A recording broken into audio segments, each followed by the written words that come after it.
there are documents that are required, send it somewhere in the cyberspace without logging in and the password. We don't receive these applications. You have to log in and have the password, because otherwise we will not be able to trace your application. It's somewhere in cyberspace. So that the process usually takes 2 years.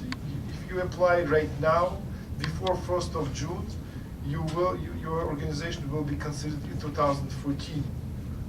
Okay, because the NGO committee meets in January and in May. The deadline is 1st of June. If you do it on the 2nd of June or in the morning on the 1st of June, our computer will shut you off and send automatically 2015. I cannot do anything about this. This is the program. So that, with regard to the second question, it's a very interesting question, for which member states do not have the answer. I read some time ago an interesting, it's about environmental footprint of humanity. The footprint, apparently we are using 2.5 times more than our planet provides, okay? So basically we are borrowing, as I told you, we are borrowing from our future generations already. What you're talking about, and the same people, they calculated that if developing countries would want to leave the same have the same standards of living as UK, we will need 20 planets, Earth, which is totally and absolutely absurd. So that it's not coming. The idea is to make consumption more sustainable, which means that, and it's also a very interesting concept. Are people from developed countries happy? Look at me. I have cholesterol, sugar, etc., etc. I cannot eat sweets. I cannot eat food. I mean, basically, I'm living on salads. Am I a happy person? I'm not sure about this thing. So, like our planet, the human body has certain limitations. These are the limits that we have. So, from this perspective, my consumption is not, I mean, probably it's not only sustainable, but also harmful to me. I should be vegetarian long time ago. Also the same thing, why would you need 20 rooms? Or I don't know, all these lights. There are different, I have an NGO which came up with a tax. You want to have this thing? Yes, it will be tax. You want to have a small thing like this, tax will be much lower, so that this is carbon tax. Again, they try to sort of adjust the world to something that is more sustainable, and of course and I spoke recently at a big meeting of again, it's mostly people from developed countries, and they basically said, what are you proposing, that we go back to caves? No, not really. But the thing is that we need something more, and recently we organized a meeting with fashion industry. Fashion industry is $1.3 trillion industry, and for the first time they participated and they said that we want to be part of Women Economic Empowerment's network. And basically they say that we know the ways when the people should not have I don't know, 300 pieces of cloth, we can come up with something that is. I was in peacekeeping mission in Western Sahara, and Bedouins, you know, these nomads, Bedouins, they nomadize. They go from one place to another. Once all food for their camels is gone, they move. They have at least, I don't know, just say that it's 100 items. You cannot buy a new item unless you use one of these 100.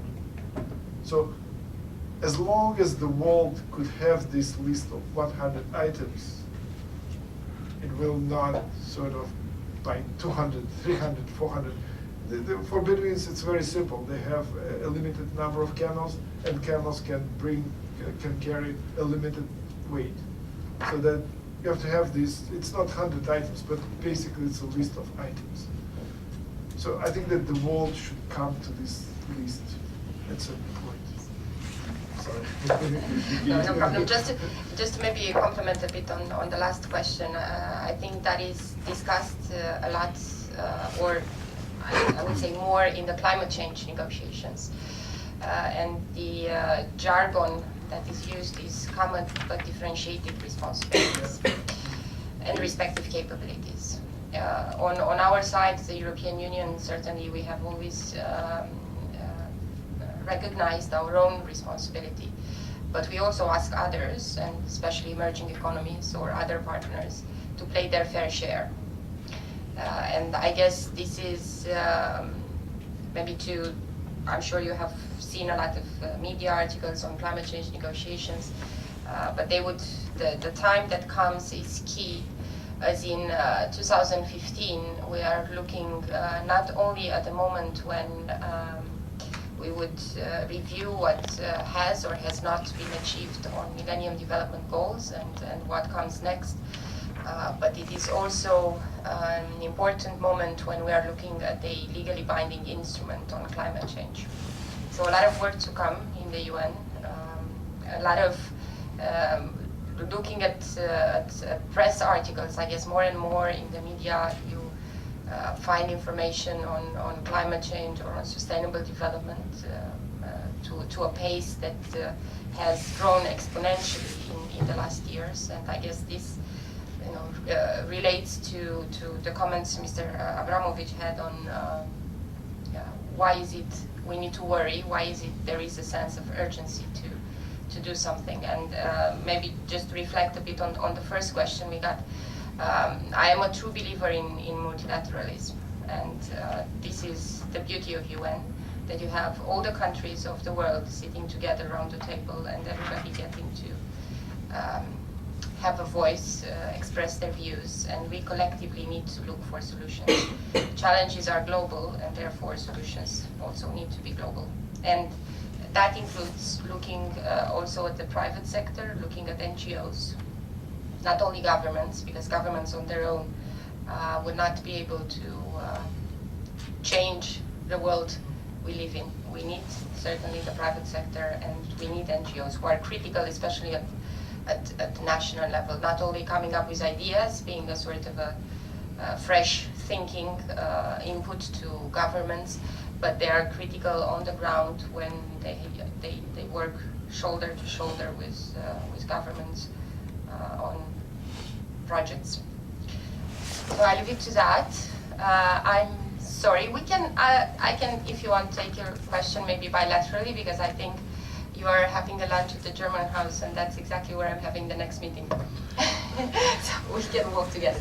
Hi, my name is Ava. I'm from NYU CSSA, and I'm a junior student studying media culture communication. So my question would be, since there are so many college students here, so my question would be, besides aligning college groups with NGOs, what are the more like direct access that college students can cooperate with UN, or like say being volunteers, or any other recommendations you can make for us? Just very quickly, first of all, you have internships. I have always interns. Not that many because space does not allow, but 3, for interns from our office. Our colleagues also have interns. This first internship, you have to go to Inspira. It's called Inspira, UN something site. To Google Inspira. Yeah, you Google Inspira, you'll find it. Okay. Second thing is that some colleges